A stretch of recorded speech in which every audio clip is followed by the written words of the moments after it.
Riche de sa faune et de sa flore, l'Afrique demeure la destination touristique par excellence pour les amoureux de grands espaces et de l'aventure. Situé dans la zone intertropicale sur la façade atlantique, se trouve un petit pays plus connu historiquement sous le nom de Dahomey, le Bénin.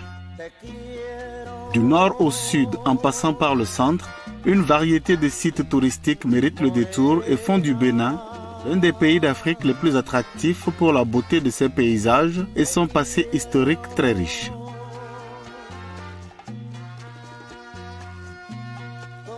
Tout le sud du Bénin, entre le lac Aémé et l'océan Atlantique, regorge de sites naturels propices à l'écotourisme et au sport nautique. Vivant traditionnellement de la pêche, les populations du Mono, très accueillantes, ont favorisé l'implantation des Portugais au XIXe siècle dans la région de Grand Popo. D'abord portugaise, la ville s'est réellement développée pendant la colonisation sous l'impulsion de l'administrateur français Dreyfus en 1901. Présence française dont on voit encore les vestiges avec le premier hôpital du Dahomey et un comptoir français du XIXe siècle.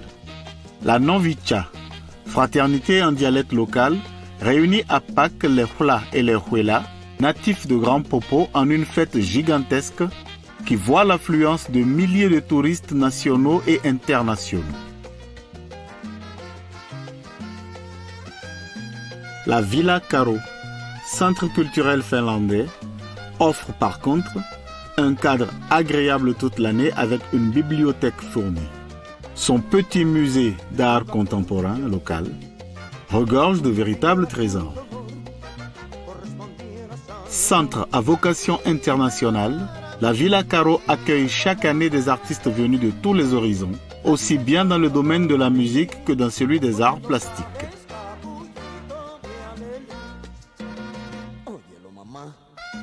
Pour les amoureux de la promenade, de belles allées offrent à la vue un paysage pittoresque.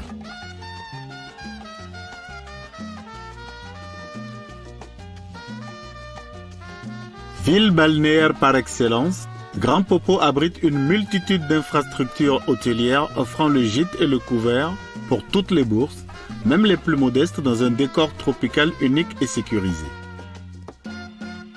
Le dépaysement est offert en prime et ici, sous les cocotiers des tropiques, vous pouvez rester connecté au monde grâce à Internet et surfer sur la mer et sur le web en toute quiétude sur de belles plages privées. Et pour ceux qui le souhaitent, calme et repos garantis. L'activité principale des habitants de Grand Popo est la pêche. On peut encore observer sur la plage des habitats traditionnels faits de branches de cocotiers qui abritent des familles de pêcheurs. La pêche à l'épervier, pêche artisanale, se pratique encore ici comme au siècle passé, à l'aide de barques pittoresques dont on se sert pour tendre les filets dans la mer. Ces filets sont ensuite halés le long de la berge par des hommes pendant que les enfants surveillent au large la rectitude du filin, y prenant un plaisir évident. Une fois la pêche faite, les femmes se chargent de la commercialisation du poisson. Voilà, c'est Grand Popo, mon coin de paradis à moi.